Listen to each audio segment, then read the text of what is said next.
नमस्कार, स्वागत है साहित्यिक झरोका चैनल पर। आज हम करेंगे अज्ञे का उपन्यास शेखर एक जीवनी।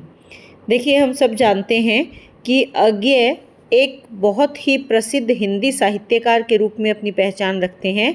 उन्होंने काव्य के साथ साथ उपन्यास साहित्य पर भी अपनी लेखनी चलाई है। उनका प्रसिद्ध उपन्यास है शेखर एक जीवनी, जिसके 2 भाग हैं। उसके बारे में आज हम जानेंगे, तो आइए देखते हैं। देखिए, सबसे पहले अगर हम बात करें अज्ञे का उपन्यास शेखर एक जीवनी, ये एक मनोविश्लेषणात्मक उपन्यास है जिसके 2 भाग प्रकाशित हुए हैं। इसमें जो प्रथम भाग है उसका प्रकाशन वर्ष 1940 और 41 2 माने गए हैं। ये एक तरह से किसी को भी हम गलत नहीं ठहरा सकते, क्योंकि 1940 किसने माना है? रामचंद्र तिवारी ने इसका जो प्रथम भाग है उसका प्रकाशन वर्ष 1940 माना है, जबकि डॉक्टर नगेंद्र इसका समयकाल 1941 ईस्वी मानते हैं। तो पेपर में दोनों ही ठीक रहेंगे, जो ऑप्शन आपको मिले उसी को आप सिलेक्ट कर सकते हैं। अब अगर दूसरे भाग की बात करें तो दूसरा भाग वर्ष 1944 में प्रकाशित किया गया, जिसके कई संस्करण भी प्रकाशित हुए हैं। उपन्यास के दोनों भाग एक ही कथा सूत्र में गुंथे होने के बावजूद अलग अलग भी अपने आप में संपूर्ण है। देखिए, ऐसा नहीं है इसमें कि अगर हमने पहला भाग पढ़ लिया तो हमें उस कहानी को जानने के लिए दूसरा भाग भी पढ़ना ज़रूरी है, या अगर हम पहले दूसरे भाग को पढ़ें तो उसको जानने के लिए हमें पहला भाग पढ़ना ज़रूरी है। ऐसा नहीं, बल्कि कहने का भाव यहाँ पर क्या है कि ये जो दोनों उपन्यास अपने आप में पूर्ण है। कोई भी एक उपन्यास, चाहे वो पहला है या चाहे दूसरा है, एक दूसरे में गुथे हुए नहीं है, बल्कि कहानी एक ही है, व्यक्ति एक ही है, नायक एक ही हैं, लेकिन इस तरह से उन्होंने संकलित किया है इसमें कि हम अगर अलग अलग पढ़ते हैं तो भी वो अपने आप में हमें पूर्ण प्रतीत होते हैं। यहाँ पर सबसे पहले अगर हम देखें तो ये उपन्यास अपने आप में इतने बेहतरीन हैं कि यदि इसके दोनों भागों को पढ़ लिया जाए तो यकीनन एक युग, एक समाज और एक समय को समझने का जो अनुभव प्राप्त होगा वो शायद उस समय की किसी और चीज़ से ना हो पाए। उपन्यास के प्रथम भाग में जिस तरह शेखर का मनोविज्ञान और उसके अंतःस्थल के निर्माण की प्रतिक्रिया उद्घाटित हुई है, उसी आवेग और सघनता के साथ उपन्यास के दूसरे भाग में शेखर के वास्तविक जीवन के अनुभवों का वर्णन किया गया है। और दोनों ही बड़े ही सुंदर तरीके से दोनों ही भागों में जो मानसिक विचारधारा है, या जो यहाँ मुख्य पात्र के रूप में जो शेखर है, उसके मनोविज्ञान का चित्रण बड़े ही सुंदर तरीके से, उसके मनोभावों का चित्रण किया गया है। यहाँ पर जो मनोवैज्ञानिक है, चाहे वो एडलर है, फ्रायड है, युंग है, उनकी विचारधारा का प्रभाव यहाँ पर देखा जा सकता है, जो कि अज्ञे के काव्य में भी दिखाई देता है। देखिए, यहाँ पर अगर हम बात करें, पहला जो भाग है या पहला जो खंड है वो, उसका शीर्षक क्या है? उसका शीर्षक है उत्थान। उत्थान यानी उठना, विकास करना। और दूसरे का है संघर्ष। दोनों खंडों को 4 भागों में विभाजित किया गया है, यानी पहला जो खंड है उसके भी 4 भाग हैं, और दूसरा जो खंड है उसके भी, या दूसरा जो भाग है उपन्यास का, उसके भी 4 भाग या 4 खंड है।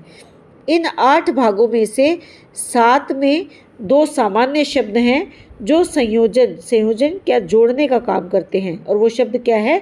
और से जुड़े हैं, जो एंजेलिका मालिनार के अनुसार विरोध के साथ साथ आत्मीयता का भी संकेत देते हैं। तो यहाँ पर एक तरह से और जो शब्द यहाँ लिया है, जोड़ने का काम जो कर रहा है, यहाँ विरोधी भाव भी है, लेकिन आत्मीयता का संकेत और सामंजस्य का संकेत भी यहाँ पर दिखाई देता है। पहले खंड के 4 भागों के जो शीर्षक हैं ये भी आपको पता होना चाहिए। यह जो उपन्यास का पहला खंड या पहला भाग है, उसमें जो शीर्षक है 4 भाग हैं। पहला शीर्षक क्या है? उषा और ईश्वर। दूसरा बीज और अंकुर। तीसरा प्रकृति और पुरुष। और चौथा क्या है? पुरुष और प्रकृति। तो इस प्रकार से पहले भाग को 4 खंडों में विभाजित किया गया है। दूसरे खंड की अगर हम बात करें दूसरे खंड के जो 4 भाग हैं, पुरुष और परिस्थिति, बंधन और जिज्ञासा, शशि और शेखर, धागे, रस्सियाँ और गुंजर, ये दूसरे उपन्यास के भाग 2 की अलग अलग खंड किए गए हैं, जो कि ये भी पहले की तरह 4 भाग है या 4 खंडों में इसको विभाजित किया गया है। अब अगर देखें इस उपन्यास में मुख्य कथानक क्या है। देखिए, मुख्य कथानक के तौर पर अगर देखें तो वो शेखर का जीवन है। शेखर यहाँ मुख्य नायक के रूप में है और ये आधुनिक रुचि संपन्न उच्च कुल का पुरुष है। वह अपने जीवन में सरस्वती, शशि, शारदा, शांति आदि नारियों के प्रति आकर्षित होता है और यह आकर्षण काम मूलक रहा है। यही काम भावना उसके विद्रोही व्यक्तित्व का प्रेरक तत्व है, यानी जो उसमें विद्रोह का भाव आया है वो इसी भावना के कारण उत्पन्न हुआ है। शशि को प्राप्त करके जैसे वह सब कुछ पा जाता है और शशि उसके स्वातंत्र्य खोज की अंतिम परिणति है। जो उसके स्वतंत्र भाव है या स्वयं अपनी इच्छा से अपने जीवन को जिस दिशा में वो लेकर जाना चाहता है, वो उसका जो स्वातंत्र्य है वो कहाँ पर आकर समाप्त हो जाता है? शशि के सानिध्य में आकर समाप्त हो जाता है। इस उपन्यास का उद्देश्य अगर देखें तो वो क्या है?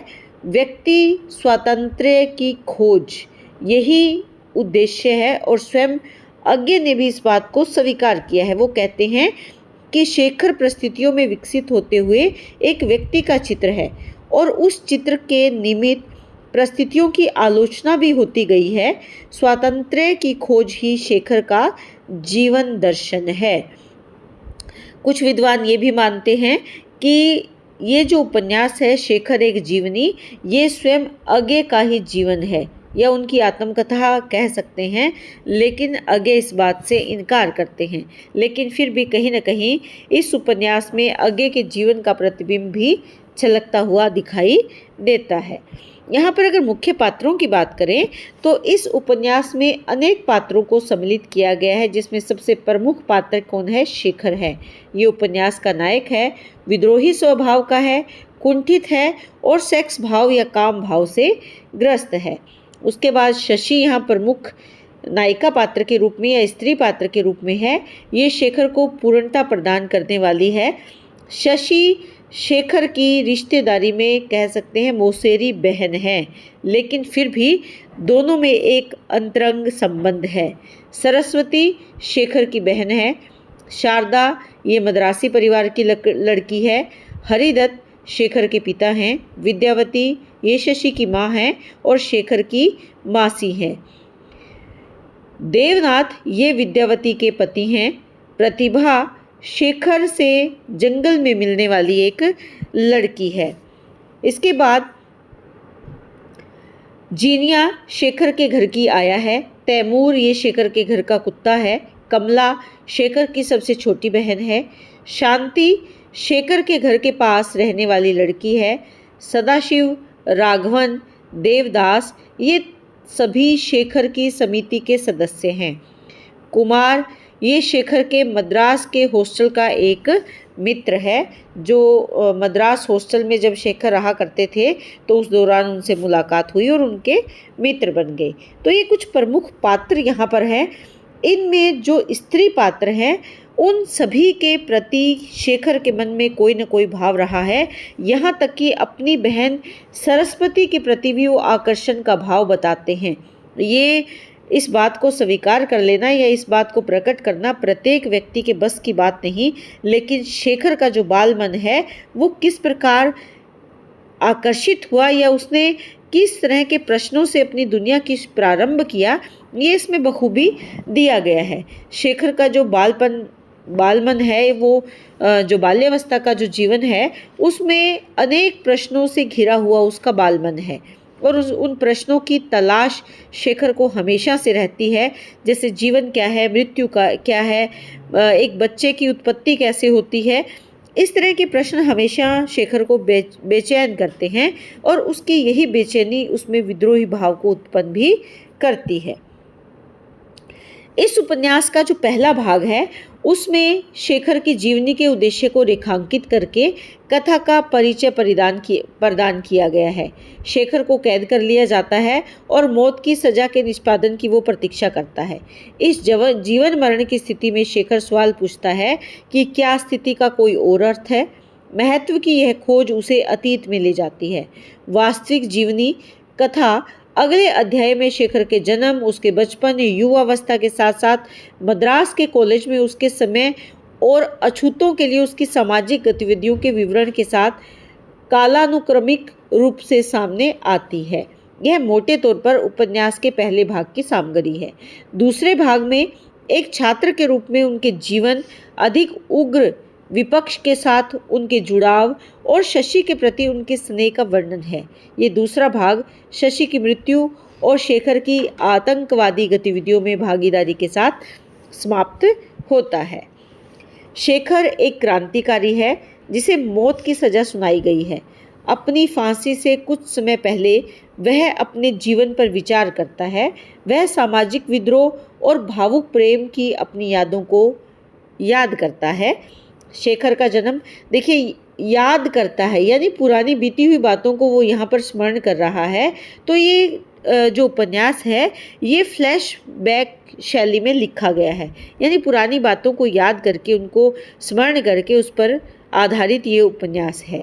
शेखर का जन्म एक खंडहर बौद्ध मठ में ब्राह्मण माता पिता के यहाँ हुआ था।